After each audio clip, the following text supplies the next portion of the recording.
Hi guys, today we're gonna do sedimentation tank unit experiment. So this is the setup apparatus. So this is the sedimentation tank unit. So this is the inflow of the water. This is going to be the discharge valve. This is going to be the inflow of the tank, and this is going to be the outflow of the tank. And we have stability meter and we have spectrometer to check the quality of outflow. So first of all, we're going to measure the dimension of the tank.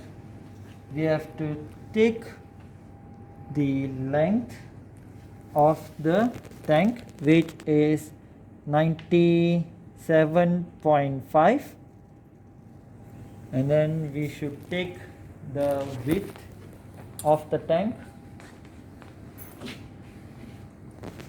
which is 37.5, and we should measure the depth or the height of the tank, which is 16 cm.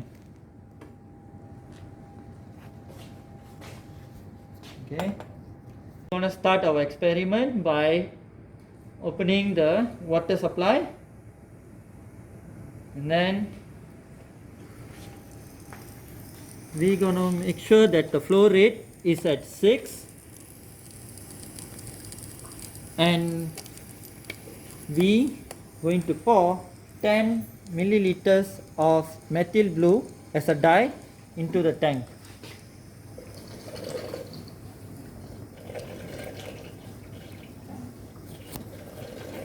Timer starts.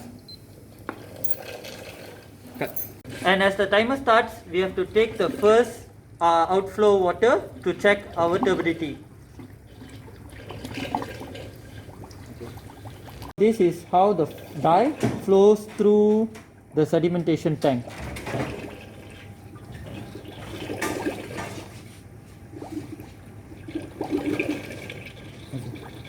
This is the sample we collected when the timer starts, and now we're going to check for turbidity. So first we have to wipe the wire so that is there no any fingerprints present in the wire, and then we're going to put it inside the turbidity meter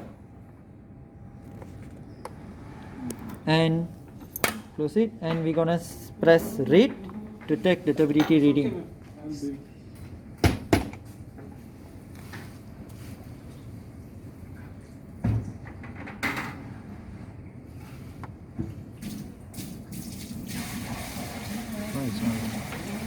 So the reading is 0.61 NTU. Sample collected at when the timer starts, we're going to test it for wavelength. As the same as turbidity, we have to wipe the wire,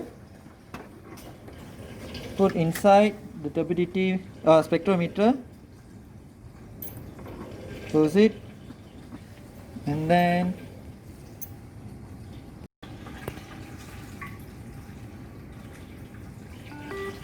now we zero it to the initial benchmark sample.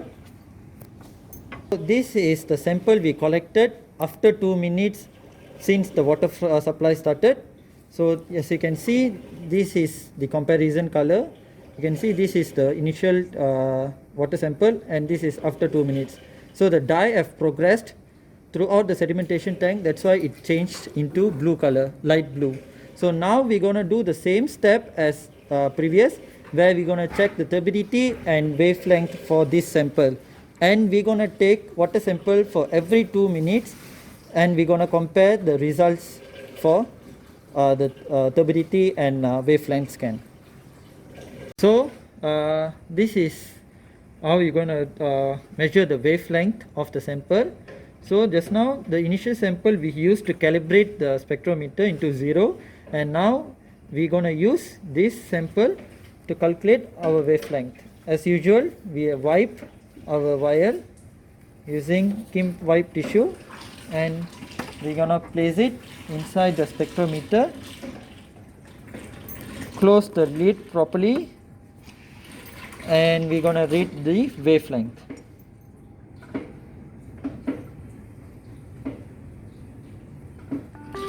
So as you can see, the wavelength of the second sample is 753 nanometer, and we gonna repeat this process throughout all the 20 samples and get the results. So these are 10 samples which we collected in 20 minutes in an interval of 2 minutes each. As you can see that the color of the dye is getting darker and darker, and at one point it's getting lighter and lighter, and at the last 20th minute it was light because the dye had discharged throughout the sedimentation tank. Now we have continued the experiment for 20 minutes, and this is the end of the experiment. We have closed our water supply, and you can see that the dye have dispersed throughout the sedimentation tank, and the color of the dye is getting lighter and lighter because it's being discharged at the outflow. So now we are continuing the experiment with baffles. Just now the sedimentation tank doesn't have baffles. Now we installed 2 baffles at each end, and we're going to measure the dimension of the baffles, the distance between the baffles and the distance between the bottom of the tank and to the edge of the baffle. So now we just measure the baffle's height.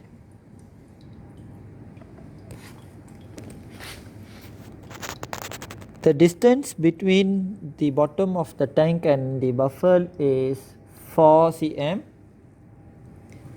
and the distance between each baffle is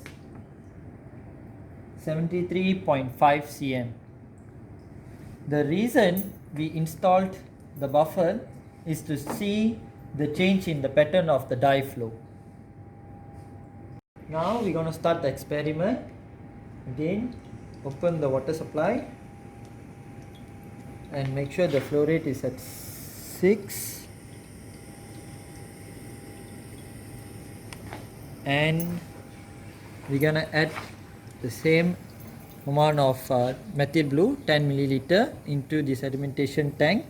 As soon as I add this dye, the timer is going to start, and now you can see the flow or the pattern flow of the dye, how it's going to move through the sedimentation tank. And as the previous experiment, we will take the sample at 0 seconds when I place the dye, and we're gonna take samples at every 2 minutes for 20 minutes.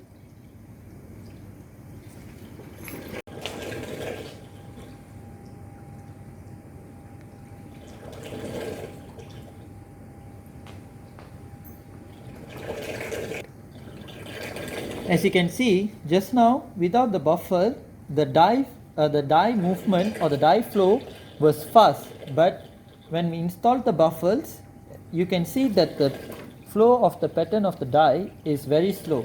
This is due to the buffer blocking the flow of water. So now the dye have to go under the buffer to reach the outflow. So these are the one of the difference between with buffers and without buffers in a sedimentation tank. So now you can see that the dye is moving under the buffer and it's going up again to the outflow of the sedimentation tank. So what will this cause is that the flow pattern or the samples which we're going to obtain in another 20 minutes is going to be different compared to the first experiment, because the colors you can see it's going to be lighter at first and darker at last because of the slow flow of the dye.